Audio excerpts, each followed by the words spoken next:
Hi friends, welcome back to my channel. ನಾನು ನಿಮ್ಮ ಗೆಳತಿ ರೇಖಾ. ಸೊ ಫ್ರೆಂಡ್ಸ್, ಪ್ರೆಗ್ನೆನ್ಸಿಯಲ್ಲಿ ಪ್ರೆಗ್ನೆಂಟ್ ಲೇಡೀಸ್ಗೆ ಒಂದು ಫುಡ್ ಕ್ರೇವಿಂಗ್ಸ್ ಅನ್ನೋದು ಸಾಮಾನ್ಯವಾಗಿ ಇದ್ದೇ ಇರುತ್ತೆ. ಇನ್ನು ಪ್ರೆಗ್ನೆನ್ಸಿ ಪೀರಿಯಡಲ್ಲಿ ನೂಡಲ್ಸನ್ನು ತಿನ್ಬೋದಾ ಅಂತ ನೋಡೋದಾದರೆ, ತುಂಬಾ ಹೊಟ್ಟೆ ಹಸಿತಾ ಇರಬೇಕಾದ್ರೆ ಅಥವಾ ಒಂದು ಬೇಗ ಆಗುವಂಥ ತಿಂಡಿ, ಬಾಯಿಗೆ ರುಚಿಕರವಾದಂಥ ತಿಂಡಿ ಅಂತ ಹೇಳಿದ್ರೆ ಮ್ಯಾಗಿ ನೂಡಲ್ಸನ್ನು ನೀವು ಪ್ರೆಗ್ನೆನ್ಸಿಯಲ್ಲಿ ತಿನ್ಬೋದಾ? ಅದನ್ನು ತಿನ್ನೋದ್ರಿಂದ ಗರ್ಭದಲ್ಲಿರುವಂಥ ಮಗುಗೆ ಏನಾದರೂ ತೊಂದರೆ ಆಗುತ್ತಾ, ತಾಯಿಗೆ ಏನಾದರೂ ತೊಂದರೆ ಆಗುತ್ತಾ ಅಂತ ನೋಡೋದಾದರೆ, ಇನ್ಸ್ಟೆಂಟ್ ನೂಡಲ್ಸಲ್ಲಿ ಸಾಮಾನ್ಯವಾಗಿ ಉಪ್ಪಿನ ಪ್ರಮಾಣ ಜಾಸ್ತಿ ಇರುತ್ತೆ. ಇದರಿಂದ ಒಂದು BP ಫ್ಲಕ್ಚುಯೇಷನ್ ಆಗುವಂಥ ಸಾಧ್ಯತೆ ಜಾಸ್ತಿ ಇರುತ್ತೆ. ಅದರ ಜೊತೆಗೆ ಕಾಲಲ್ಲಿ ಊತ ಆಗುವಂಥ ಸಾಧ್ಯತೆಗಳು ಸಹ ಜಾಸ್ತಿ ಇರುತ್ತೆ. ಗರ್ಭಿಣಿ ಸ್ತ್ರೀಯರಲ್ಲಿ ಒಂದು BP ಫ್ಲಕ್ಚುಯೇಷನ್ ಅಥವಾ ಕಾಲಲ್ಲಿ ಇನ್ಫ್ಲಮೇಷನ್ ಅನ್ನೋದು ಒಂದು ಕಾಮನ್ ಪ್ರಾಬ್ಲಮ್. ನೂಡಲ್ಸ್ ತಿನ್ನೋದ್ರಿಂದ ಈ ಸಮಸ್ಯೆ ಇನ್ನಷ್ಟು ಉಲ್ಬಣ ಆಗುತ್ತೆ. ಮ್ಯಾಗಿ ನೂಡಲ್ಸಲ್ಲಿ ಪೋಷಕಾಂಶಗಳು ಸಹ ಕಡಿಮೆಯಾಗೇ ಇರುತ್ತೆ. ಬೇಬಿ ಗ್ರೋತ್ಗೆ ಬೇಕಾಗಿರುವಂಥ ಒಂದು ನ್ಯೂಟ್ರಿಷನಲ್ ವ್ಯಾಲ್ಯೂ ಅನ್ನೋದು ಮ್ಯಾಗಿ ನೂಡಲ್ಸಲ್ಲಿ ಇರೋದಿಲ್ಲ. ಆದ್ದರಿಂದ ಇದು ತಿನ್ನೋದ್ರಿಂದ ತಾಯಿಗೆ ಮಗುಗೆ ಯಾವುದೇ ರೀತಿಯಾದಂಥ ಪ್ರಯೋಜನ ಇಲ್ಲ.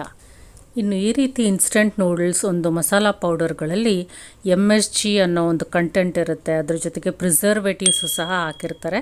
ಇದೆಲ್ಲ ತಾಯಿಯ ಆರೋಗ್ಯದ ಮೇಲೆ ಕೆಟ್ಟ ಪರಿಣಾಮವನ್ನು ಬೀರುತ್ತೆ. ಕೆಲವೊಂದು ಸಲ ಹೊಟ್ಟೆ ನೋವಾಗಿರ್ಬೋದು.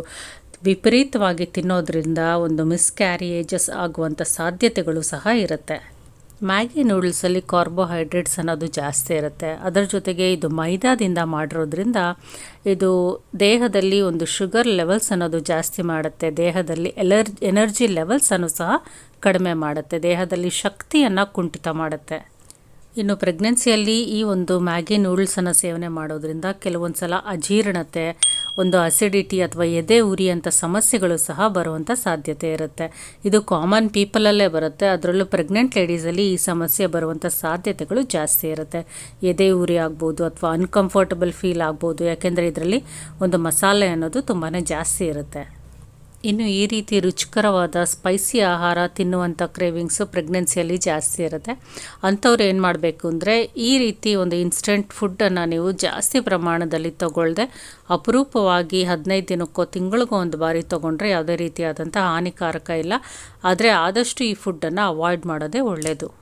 ಈ ಇನ್ಸ್ಟೆಂಟ್ ಮ್ಯಾಗಿ ನೂಡಲ್ಸ್ ಬದಲು ಒಂದು ರೈಸ್ ನೂಡಲ್ಸ್ ಆಗಿರ್ಬೋದು ಅಥವಾ ಈಗ ರಾಗಿ ನೂಡಲ್ಸ್ ಬರ್ತಾ ಇದೆ, ಅದನ್ನು ತಂದು ಕುಕ್ ಮಾಡಿಕೊಂಡು ಅದಕ್ಕೆ ಒಂದು ವೆಜಿಟೇಬಲ್ಸನ್ನು ಆ್ಯಡ್ ಮಾಡಿಕೊಂಡು ನ್ಯೂಟ್ರಿಟಿವ್ ವ್ಯಾಲ್ಯೂವನ್ನು ಜಾಸ್ತಿ ಮಾಡಿಕೊಂಡು ಆ ರೀತಿ ಒಂದು ನೂಡಲ್ಸನ್ನು ತಿನ್ನೋದ್ರಿಂದನೇ ಒಂದು ದೇಹಕ್ಕೆ ಪ್ರಯೋಜನಕಾರಿ ಆಗುತ್ತೆ.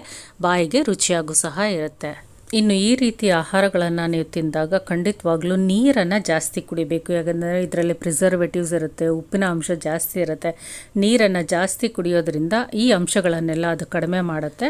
ದೇಹಕ್ಕೆ ಆಗುವಂಥ ತೊಂದರೆನೂ ಸಹ ತಕ್ಕ ಮಟ್ಟಿಗೆ ಕಂಟ್ರೋಲನ್ನು ಮಾಡುತ್ತೆ. ಸೊ ಫ್ರೆಂಡ್ಸ್, ಈ ವಿಡಿಯೋ ಇಷ್ಟ ಆಗಿದ್ದರೆ ಲೈಕ್ ಮಾಡಿ, ಶೇರ್ ಮಾಡಿ, ಕಮೆಂಟ್ ಮಾಡಿ. Thank you.